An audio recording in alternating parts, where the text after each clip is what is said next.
안녕하세요. 토요미스테리 디바제시카입니다. 여러분의 구독은 저에게 큰 힘이 됩니다. 2017년 4월 따뜻한 봄바람을 맞으며 앳돼 보이는 한 신혼부부가 공항을 나서고 있습니다. 손을 꼭 잡고는 마냥 행복한 표정인 두 사람이 도착한 곳은 일본의 오사카. 이들은 얼마 전 혼인신고를 마치고 이곳으로 신혼여행을 온 커플이었습니다. 아내 가명인 김나영 씨는 이제 겨우 19살이고 남편 가명인 정경철 씨도 22살밖에 안 된 아주 어린 신혼부부였죠. 두 사람은 나영 씨가 아르바이트를 하던 곰탕집에서 처음 만났습니다. 당시 미성년자였던 나영 씨가 일하고 있던 곰탕집 사장님의 아들을 만나게 됐는데 그가 바로 정 씨였던 거죠. 가게에서 얼굴을 마주치면서 알고 지내다가 교제를 시작하게 된 것이었는데 식당 아르바이트생과 식당 주인의 아들로 만나 시작된 연애 그리고 사랑. 두 사람은 사귄 지 얼마 되지 않았을 때 정 씨가 나영 씨의 부모님에게 찾아가 결혼을 하겠다고 말합니다. 그런데 부모님 입장으로는 아직 딸이 미성년자고 만난 지도 얼마 안 된 상황이어서 결혼에 선뜻 찬성할 수는 없었는데요. 그래서 어머니는 딸이 좀 성인이 되고 난 후에 그때까지도 마음이 여전하다면 다시 한번 생각해보자 라고 혼인을 말렸습니다. 그런데 정 씨는 나영 씨가 임신을 했다는 거짓말까지 감행하면서 결혼을 끈질기게 고집하는데요. 결국 집안의 반대를 무릅쓰고 아내 나영 씨가 만 19세가 된 바로 이틀 후에 두 사람은 혼인신고를 합니다. 당시 나영 씨의 나이가 법적 성년이 되면서 부모님의 동의 없이 혼인할 수 있는 나이가 됐기 때문인데요. 그리고 그로부터 열흘 후에 결혼식을 생략한 두 사람은 오사카로 신혼여행을 오게 된 상황입니다. 조금은 성급하게 이루어진 것 같은 초고속 결혼 그리고 신혼여행. 부부는 어떤 생각을 하고 있었을까요? 그런데 이 여행이 한순간에 비극이 되었습니다. 여행을 간 다음 날 새벽, 김나영 씨가 호텔에서 사망한 채 발견된 것이죠. 이 현장에서 그녀의 죽음을 목격한 유일한 사람은 남편 정 씨로 그의 증언에 따르면 자신이 소파에 앉아 잠깐 졸고 있던 사이 화장실에서 쿵 하는 소리가 났고 가보니까 아내가 바닥에서 호흡곤란과 발작 증세를 보이고 있었다고 말합니다. 이후 그녀는 그곳에서 숨을 거뒀는데요. 아니, 갑자기 이렇게 사망한 원인은 무엇이었을까요? 화장실에서는 김나영 씨가 쓰러지면서 생긴 혈흔과 함께 주사기 그리고 고농도의 니코틴 원액이 담긴 병이 발견되었습니다. 남편은 당시에 쓰러진 아내를 보고 신고를 했고 얼마 후에 일본 현지 경찰이 도착을 했을 때 아내가 우울증 때문에 자살을 한 것 같다고 말합니다. 부검을 해보니 나영 씨의 사망 원인은 급성 니코틴 중독, 그러니까 주사기를 이용해서 몸에 니코틴을 주입한 것으로 보이는데요. 이 니코틴 원액이라는 게 몸에 소량만 들어가도 치명적인 독극물로 잘 알려져 있습니다. 경찰은 남편의 진술과 부검 결과 그리고 시신에 다른 상처나 몸싸움 흔적이 없다라는 점을 근거로 이 사건을 자살로 마무리 지었습니다. 이후에 정 씨는 아내의 가족과 지인들에게 전화를 걸어서 비보를 알렸죠. 평소 우울증이 있던 아내가 만취 상태에서 순간의 감정을 이기지 못해서 니코틴을 주사했고 죽음으로 이어졌다고 설명합니다. 이어 남편은 일본에서 아내의 시신을 화장까지 하고 귀국을 하게 되는데 당시에 그가 지인들에게 전했던 말을 좀 들어보면 나영이가 어릴 때부터 학대를 당했어. 나영이 사정을 알고 내가 지켜줘야겠다고 생각했던 거지. 내가 그녀와 살면 행복할 것 같았거든. 이렇게 비통한 심경을 전했는데요. 거기에 덧붙여 어린 시절 학대, 우울증, 평소 자해까지 했다라고 털어놓으며 주변에 적지 않은 충격을 주게 됩니다. 이후 아내가 사망하고 약 1년 동안 정 씨는 자신의 SNS에 꾸준히 아내를 그리워하는 글을 올렸습니다. 너무 보고 싶다. 꿈에 그녀가 나왔다, 우리가 평생 사랑했어야 했다 등등. 이때까지만 해도 그는 어린 나이에 아내를 잃은 안타까운 사연을 가진 청년처럼 보였습니다. 하지만 수상한 점들이 발견되기 시작했죠. 오사카로 신혼여행을 가던 날 정 씨는 공항에서 아내에게 여행자 보험에 가입하도록 한 사실이 밝혀졌는데, 이 보험이 만약 여행 중에 나영 씨가 사망하게 되면 보험금 1억 5천만 원을 보장하는 내용이었고, 그 수령인은 남편이었습니다. 그리고 가입한 지 바로 다음날 아내가 사망하게 된 거죠. 물론 이건 충분히 있을 수 있습니다. 해외여행을 가기 전에 여행자 보험을 드는 일들이 자주 있으니까요. 그런데 점점 더 이상한 점들이 드러납니다. 경찰에 보험회사 직원이 신고를 하게 되는데, 그 내용이 보니까 아내 사망보험금을 타러 온 사람이 좀 이상했다. 그리고 경찰에 조사를 의뢰하게 된 겁니다. 실제로 알아보니 정 씨는 아내를 잃고 열흘 만에 사망보험금을 청구합니다.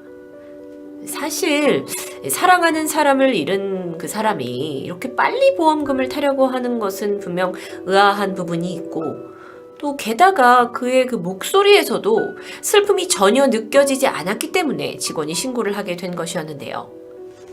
게다가요, 보험자가 자살을 한 경우에 돈을 받을 수 없습니다 라고 직원이 설명하자 그의 얼굴에는 아쉬워하는 표정이 만연했다고 합니다. 그렇게 잠시 멈칫하던 정 씨가 혹시 가입된 다른 보험이 있는지 알아볼 순 없나요? 라고 요청까지 했던 거죠.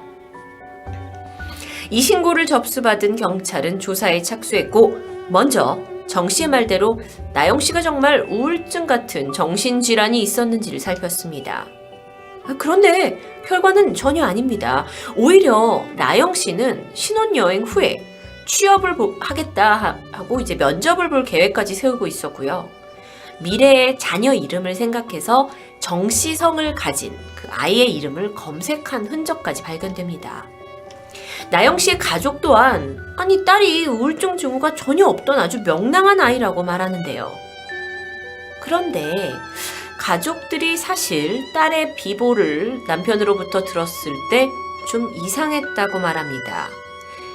사위가 정 씨가 일본에서 국제전화비가 많이 나온다면서 이 사망 소식을 카카오톡으로 전했고, 이거에 놀란 부모들이 부랴부랴 일본에 가게 되니까 굉장히 웃는 얼굴로 인사를 하더니 자신은 친구랑 약속이 있다면서 자리를 떠났다고 하는데요. 그러다가 결정적으로 정 씨가 친구들과 나눈 채팅방에서 범행을 암시하는 글이 발견됩니다. 2달 뒤에는 버릴 거야. 목적이 있으니까 얘랑 만나는 거지. 이후 김나영 씨의 자살은 사건 발생 7개월 만인 2017년 11월 24일 정식으로 살인사건으로 전환됩니다. 그리고 5일 뒤인 11월 29일 이 정 씨, 남편 정 씨 집에 대한 압수수색이 시작됐는데, 그곳에서 경찰은 정 씨가 고등학교 때부터 꾸준히 써왔던 일기장을 발견하게 되는데요. 아내를 보니 베일에 쌓여있던 충격적인 내용이 들어있었습니다. 김나영 씨와 결혼하기 전부터 그녀 앞으로 계획적으로 보험을 가입할 것이고, 이후에 그 돈을 타내기 위해서 어떠한 살인 시나리오를 할지가 적혀 있었던 겁니다. 실제로 나영 씨를 살해할 때 썼던 니코틴 방식 외에도 칼로 찔러서 절벽 아래로 밀어버리기, 이런 것처럼 만약을 위한 다른 살인 수법을 구상한 내용도 적혀 있었습니다. 이 외에도 햄스터를 구해서 니코틴 실험을 해봐야겠다, 또는 나영이를 어떻게 해서든 우울증으로 만들어야겠다, 시비를 걸어서라도 한 달에 한 번씩은 싸워야 한다 라고 쓴 끔찍한 내용까지 발견됩니다. 이뿐만 아니라 그의 스마트폰 기록에서 남편 니코틴 살인이라는, 그러니까 니코틴을 이용한 다른 살인 사건을 검색한 기록까지 발견되죠. 정 씨의 숨겨진 모습은 여기서 끝이 아닙니다. 그렇게 아내를 그리워하면서 SNS에 글을 올리던 당시, 사실 그는 다른 온라인 커뮤니티에 미성년자들에 대한 음담패설과 사진을 꾸준히 올렸던 사실이 밝혀지는데요. 게다가 그 부모님이 운영하시는 식당에서 거기서 일하는 여자 알바생에게 접근을 해서 너를 보니까 죽은 아내가 생각난다면서 만남을 제안한 사실도 드러납니다. 경찰은 일단 이러한 상황들을 종합해 봤을 때 정 씨가 니코틴을 사용해 아내를 살해한 것이라고 판단했고 결국 그는 재판에 오르게 됩니다. 그런데 이쯤 되면 끝날 만도 한 이 사건은 계속 이어집니다. 경찰이 그의 일기장에서 새로운 인물을 발견하게 된 거죠. 바로 정 씨의 고등학교 동창인 가명 황수연 씨였는데요. 이 일기장을 읽다 보니까 이 황수연 씨, 그녀를 통해서 정 씨가 니코틴 원액을 구했다라는 내용이 발견됐고 경찰이 조사를 해보니까 지난 2016년에 두 사람이 함께 일본을 다녀온 사실이 밝혀집니다. 그래서 형사들은 두 사람이 사전에 범죄를 예행 연습한 것이구나 라고 여겼고 황 씨를 공범으로 지목합니다. 2018년 1월 31일 황 씨에 대한 조사가 시작됩니다. 그러면서 황 씨가 뭐라고 했냐? 내가 정 씨에게 니코틴 원액을 구해준 것 맞고 사건 전에 일본에 함께 간 사실도 맞다 라고 인정을 하는데요. 그런데 여기서 놀라운 이야기가 있었습니다. 2016년 당시 정 씨의, 그러니까 남편 정 씨의 제안으로 일본 여행을 두 사람이 가게 됐는데 이게 두 사람이 떠나기 전에 정 씨가 전자담배에 쓸 니코틴 원액을 좀 구해달라고 했습니다. 그래서 황 씨가 별다른 의심 없이 원액을 구해줬죠? 그리고 여행을 갔는데 숙소에 도착을 해서 정 씨가 이거 숙취 해소 음료인데 너 먹어볼래? 하면서 작은 병 하나를 건넸고 이 음료를 맛을 딱 봤는데 황수연 씨가 맛이 너무 이상하고 좀 역해서 한 입만 먹고 버렸다고 합니다. 그런데 다음 날부터 황 씨가 이유를 모른 채 계속 끙끙 앓은 사실이 있는 겁니다. 이 부분은 경찰이 봤을 때 니코틴 중독 증세와 일치해 보였는데요. 즉, 황 씨가 공범이 아닌 또 다른 사전 피해자일 수도 있다는 얘기입니다. 이후 경찰은 정 씨가 황수연 씨 이름으로 여행자 보험을 들어놓고 그 수령인으로 본인 이름을 넣었다라는 사실까지 발견합니다. 정말 모든 것들이 그를 범인으로 몰고 있었죠. 나영 씨와 수법까지 동일합니다. 정 씨가 아내를 살해하기 전 동창에게도 같은 수법으로 살인을 시도했다가 미수에 그쳤다는 의혹. 정 씨는 어떻게 반응했을까요? 처음 조사에서 살인을 전면 부인하면서 나는 아니다라고 강력히 주장했지만 이내 말을 바꿔서 사실 자살을 하려고 했던 나영이 내 아내를 내가 도와준 것이다 라고 말합니다. 워낙 심한 우울증을 앓고 있던 아내가 술을 먹고 감정이 막 욱해지면서 자신의 자살을 도와달라고 부탁을 했고 어쩔 수 없이 니코틴 주사기를 꽂아주기만 했다라고 말한 것이죠. 그리고 친구 황 씨와의 여행에서 음료에 니코틴 원액을 탄 것은 맞지만 그건 그냥 장난을 친 것뿐이라고 설명합니다. 미꾸라지처럼 요리조리 빠져나가는 것처럼 보였죠. 사실 보면 나영 씨의 시신은 이미 화장을 마친 상태였고 경찰로서는 그의 위증을 밝힐 만한 증거들을 더욱더 많이 찾아야 했습니다. 그래서 하나하나 남아있는 증거들을 살펴보다가 문득 부검 결과에 주목합니다. 당시 김나영 씨의 위장에서 니코틴이 검출됐는데 팔에다가 니코틴을 주사했다면 결코 위장에서 이게 나올 수 없는 결과라고 합니다. 그렇다면 이걸로 인해서 추정할 수 있는 게 사전에 이미 니코틴을 탄 음료를 먹인 것이 아닌가, 마치 황 씨에게 그랬던 것처럼. 또 아내가 술을 마시고 자살을 하려고 했다라는 주장과는 달리 부검 결과 나영 씨의 몸에서 알코올 성분은 전혀 발견되지 않았습니다. 그러니까 나영 씨를 죽였다라고 하는 증거는 찾기 힘들었지만 그가 계속 거짓말을 하고 있다라는 정황들이 발견된 거죠. 재판이 열렸습니다. 결정적인 증거가 없었기 때문에 쉽사리 그를 범인으로 지목하기 굉장히 힘들 만한 상황인데요. 하지만 여태까지 발견된 자신의 범행 계획을 적은 일기장, 그리고 정황상의 증거, 황 씨에 대한 같은 수법까지 많은 조사들이 그를 코너로 몰아가고 있었고 결국 그는 1심에서 무기징역을 선고받습니다. 정 씨는 억울했던 것일까요? 항소를 신청했고 여기서 사실 아내가 죽기 전에 유서를 써놓은 게 있다. 이걸 증거로 제출합니다. 조사 결과 유서는 필적이 분명하지 않다는 결과를 받게 됐고 그 항소는 기각됩니다. 2019년 10월 대법원 판결에서 남편 정 씨는 최종 무기징역을 선고받았습니다. 김나영 씨를 살해한 혐의 그리고 동창 황 씨를 살인 미수한 혐의가 모두 인정된 결과였죠.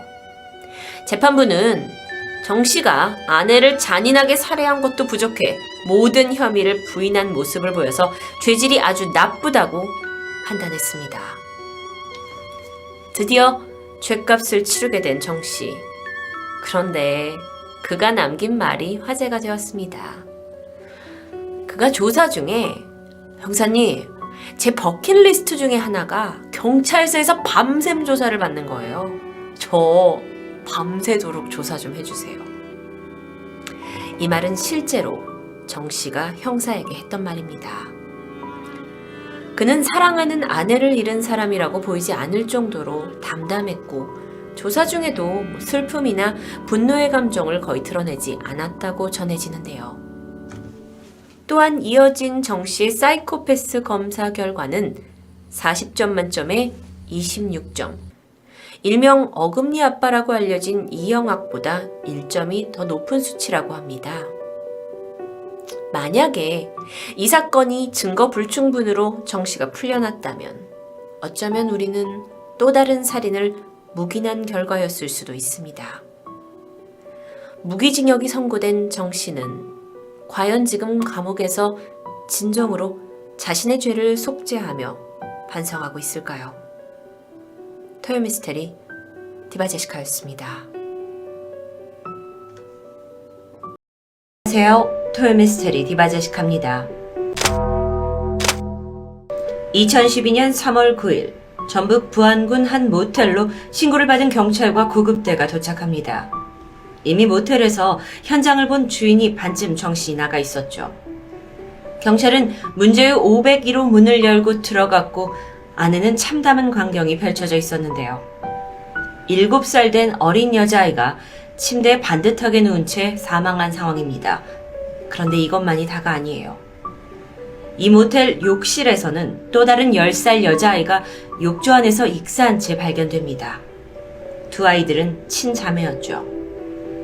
그럼 이 상황 속에 부모는 어디 있는 걸까요? 도대체 왜 숙박업소에서 아이들이 주검으로 발견된 걸까요? 그 답은 모텔 CCTV에서 찾을 수 있었습니다. 성인 여성 한 명이 두 아이의 손을 잡고 객실로 들어가는 장면이 찍혀 있었죠. 즉각 해당 여성이 유력한 용의자로 지목됩니다. 그리고 이틀 뒤 경찰은 부안군 변산면 격포리의 한 횟집 여자 화장실에서 그녀를 체포하는 데 성공합니다. 검거됐을 당시 그녀는 몸을 잔뜩 웅크린 채 흐느껴 울고 있었는데 자신이 두 아이를 죽였다고 순순히 실토했죠. 그녀가 자매들을 납치한 걸까요? 아니었습니다. 이제부터 그 끔찍한 반전이 드러납니다. 여성은 바로 이들의 친모입니다. 어떻게 된 사건인지 시간은 2년 전으로 거슬러 올라가는데요. 2010년 3월 33살의 주부 권 씨는 초등학교 학부모 모임에서 같은 30대 주부인 38살 양 씨와 처음 만나게 됩니다. 권 씨가 봤을 때 양 씨는 자신이 꿈꿔오던 그런 삶을 살고 있었어요. 대학교 전산실에서 일을 하고 직업을 가지고 있었고요. 또 양 씨에 따르면 IQ 148 이상이 들어갈 수 있는 멘사의 회원이라고 했죠. 일을 병행하면서 육아까지 척척 해내며 정말 그야말로 슈퍼우먼처럼 보였습니다. 권 씨는 양 씨가 부러웠고 동시에 동경했고 그렇게 두 사람은 빠르게 가까워집니다.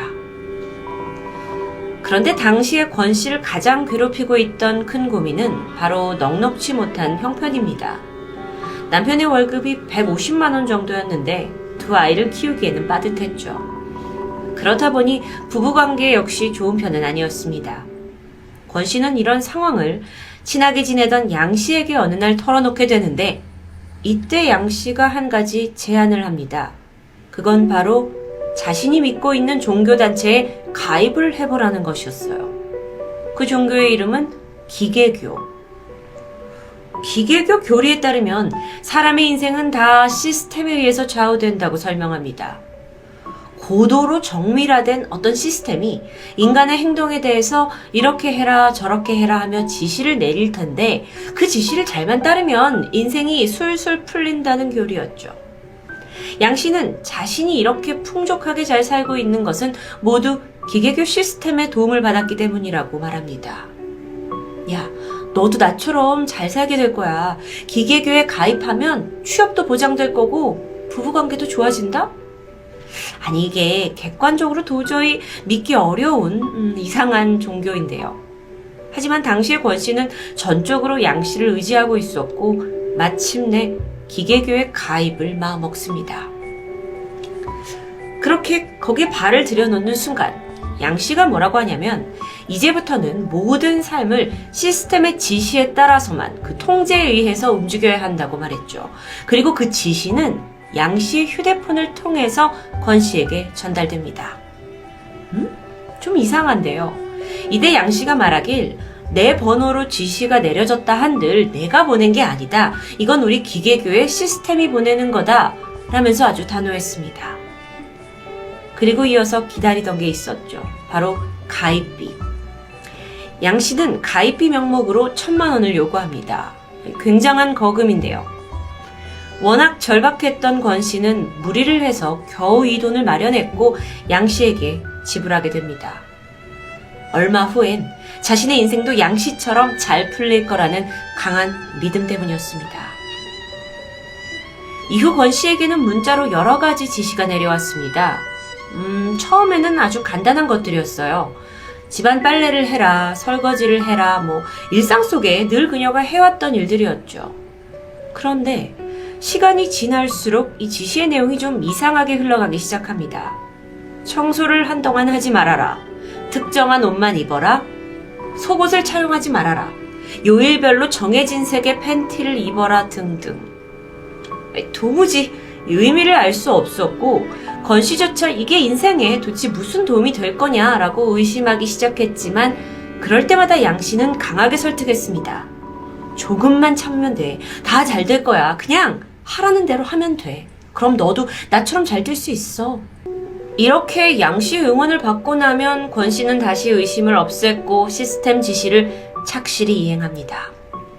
그런데 무엇보다 반드시 이 지시들을 지켜야 하는 절대적인 이유가 있었습니다. 그건 바로 이걸 어길 경우 일정 금액의 현금 혹은 시스템이 지정해주는 어떤 생활용품이나 가전제품을 헌납해야 한다는 벌칙이 있었기 때문이에요. 벌칙이란 게 결국 경제적인 부담을 의미합니다.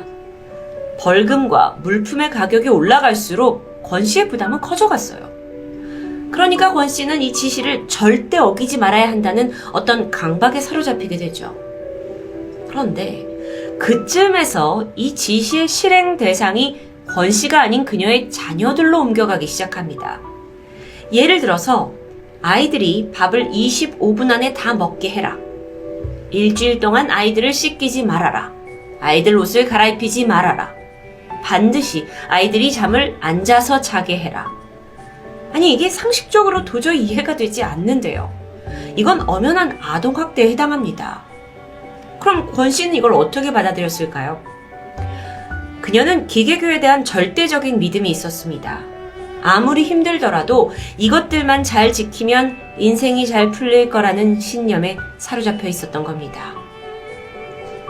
그런데 아무리 그래도 가면 갈수록 아이들에 대한 지시가 좀 선을 넘게 되죠.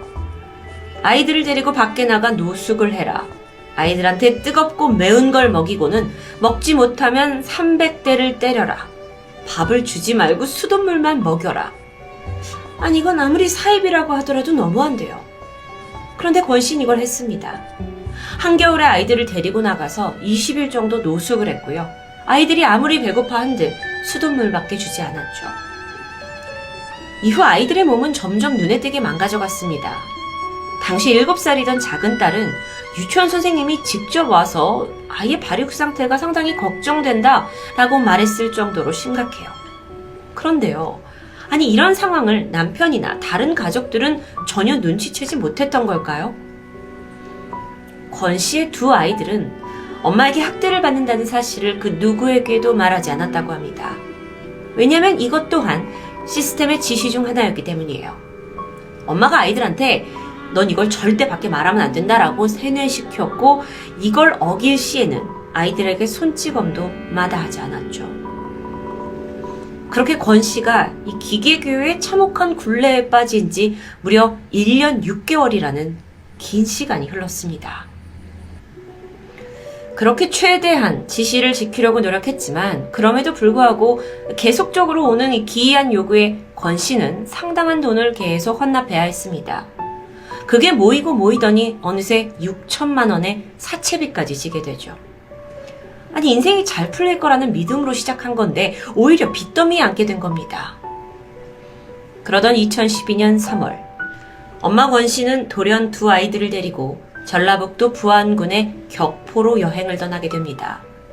그곳에서 아이들에게 맛있는 삼겹살도 사주고 쇼핑도 하고 바다도 보면서 행복한 추억을 쌓아갔죠. 즐거운 하루를 보낸 후 세 모녀는 마지막으로 모텔로 향했습니다. 그리고 그곳에서 권 씨는 엄마로서 결코 해서는 안 될 끔찍한 일을 저지르고 맙니다. 자신의 두 아이들을 살해한 겁니다. 이것도 모든 게 기계교 그 양 씨의 지시였던 걸까요? 원래 엄마의 계획은 아이들을 죽인 후에 본인 역시 자살로 생을 마감하려고 했습니다.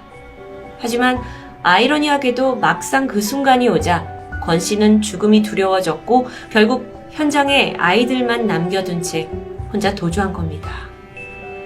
이게 도대체 무슨 말도 안 되는 시츄에이션이죠. 추후 권 씨를 체포한 경찰은 이 모든 상황이 생활고에 시달리던 엄마가 삶을 비관해서 아이들 살인을 저질렀을 거다라고 생각했습니다. 하지만 권 씨가 직접 밝힌 범행 동기는 더 충격이었죠. 기계교에서 딸들과 자신을 해방시키기 위해서 이걸 시켰다. 그래서 나는 어쩔 수 없는 선택이었다라고 말하는데요. 경찰은 일단 기계교는 모르겠고 이 가족을 나락으로 몰아넣은 그 양 씨를 추적하기 시작합니다. 머지않아 그녀도 체포되었어요. 현재 보고 계신 사진이 실제 검거 사진인데요. 이렇게 해서 이 사건의 모든 전말이 세상에 알려지게 되죠. 그런데 여기서 정말 어처구니 없는 반전이 있었습니다. 사실 기계교, 이 종교는 실존하지 않습니다. 이게 지금껏 양 씨가 권 씨를 이용하기 위해서 허구로 만들어낸 가짜 종교였던 겁니다. 시스템이 내려준다던 그 지시, 양 씨가 모두 마음대로 지어낸 겁니다. 권 씨가 그토록 동경했던 커리어우먼의 양 씨, 모두 거짓이었습니다. 아니 그렇다면 양 씨는 도대체 왜 가상의 종교까지 만들어서 1년 반이나 넘는 시간 동안 권 씨를 조종하고 괴롭혔던 걸까요? 왜요? 양 씨 자백을 들어보면 또 한 번 뒷목을 잡습니다. 첫 시작은 단순한 질투심이었다고 해요. 양 씨의 아들과 권 씨의 딸이 같은 반이었는데 권 씨 딸이 양 씨 아들에 비해서 공부도 잘했습니다. 여기에 자격지심을 느끼던 양 씨는 어느 날 권 씨 딸이 자기 아들을 무시한다고 느끼기 시작했죠. 그리고 그 분노를 이기지 못하고 권 씨를 골탕 먹일 생각으로 기계교를 들먹거리면서 그녀를 유인했고 그렇게 한 엄마를 완전히 자신의 노예로 만들어버린 겁니다. 기계교 가입비라면서 냈던 1,000만 원, 그리고 이 지시를 어길 때마다 내야 했던 벌금, 그 모두 양 씨 주머니로 들어갔습니다. 그런데 이 사기극엔 양 씨만 있었던 게 아니었어요. 양 씨는 자신의 내연남까지 이 사건에 가담시키면서 범죄 자체가 더 대범해졌고 더 큰 액수를 갈취하기 시작했던 겁니다. 그렇기 때문에 계속 지시 난이도가 올라갔던 거예요. 무조건 지시를 포기하게 만들어야 했고, 그래서 돈을 더 많이 내게 만들기 위해서 부모로서 하긴 힘든 행동들을 강요했던 상황. 그렇게 1년 6개월 동안 양 씨가 권 씨로부터 갈취한 금액은 무려 1억 6천만 원 정도입니다. 그런데요. 아니, 종교를 빌려서 누군가를 이 정도로 세뇌시키고 조종하고 자신이 하는 모든 말을 믿게 하는 게 과연 가능할까요? 이 부분은 여전히 미스테리로 남아 있습니다. 권 씨가 도대체 무엇에 흘려서 그렇게 양 씨가 하라는 대로, 아니, 양 씨가 그녀의 신이 돼버렸는지 일반적인 사람의 생각으로는 도저히 이해가 되지 않는데요. 이후 자식을 살해한 권 씨는 모든 혐의를 순순히 인정했고 1심에서 8년을 받게 되지만 항소 후 2심에서 최종적으로 징역 6년을 선고받습니다. 그리고 이 모든 과정을 설계한 진범 양 씨는 살인 교사 혐의로 징역 12년을 선고받았습니다. 일명 기계교 사건. 내막 자체가 너무도 기괴해서 한마디로 이 사건을 정의하기란 참 쉽지 않습니다. 그리고 누가 더 잘못을 많이 했냐를 판단하기도 애매하죠. 어떻게 보면 단순히 사기를 당한 엄마가 처지를 비관해서 아이들을 살해했다라고 볼 수 있지만 그 이면에는 인간을 세뇌로 조종한 끔찍한 악마가 있었는데요. 이 사건을 통해 다시 한번 가스라이팅의 무서움을 엿볼 수 있겠죠. 그런데 사건이 보도된 후에 언론에서 예기치 못한 잡음이 있었습니다. 이 사건을 최초로 보도한 기자가 취재를 좀 부실하게 했던 탓인데요. 그가 전혀 관련이 없는 한 게임의 세계관을 그대로 복사해서 기사를 작성했던 겁니다. 하필이면 이 게임에 양 씨가 만들어낸 그 가짜 기계교라는 이름이 세계관 설정으로 존재했던 건데요. 그래서 기자가 이 설정을 인용해서 이것이 기계교 사건의 원인이 된 종교의 실체다 라면서 마치 기계교가 진짜로 존재하는 사이비 종교인 것처럼 보도를 했던 겁니다. 심지어 다른 언론사들마저 검증을 건너뛰고 같은 내용의 기사를 계속 찍어내면서 기계교가 사실상 대한민국에 실존하는 사이비 종교로 알려지게 되는 아주 한심한 해프닝도 벌어졌죠. 뒤늦게 해당 게임 유저들이 이걸 지적하게 되면서 정정 보도가 나왔습니다. 자칫하면 가스라이팅이라는 사건의 본질이 세상에 잘못 알려질 뻔한 아찔한 순간이었습니다. 엉터리 기사는 여론마저 엉뚱한 방향으로 이끌게 됩니다. 앞으로도 이 기계교 살인 사건이 단순한 사이비 종교 사건으로 남아서는 안 되겠죠. 이 사건은 한 인간을 조종해서 이득을 취하고 또 죄 없는 어린 자식들까지 살해하게 만든 잔혹한 비극으로 우리에게 기억되길 바랍니다. 토요미스테리 디바제식합니다.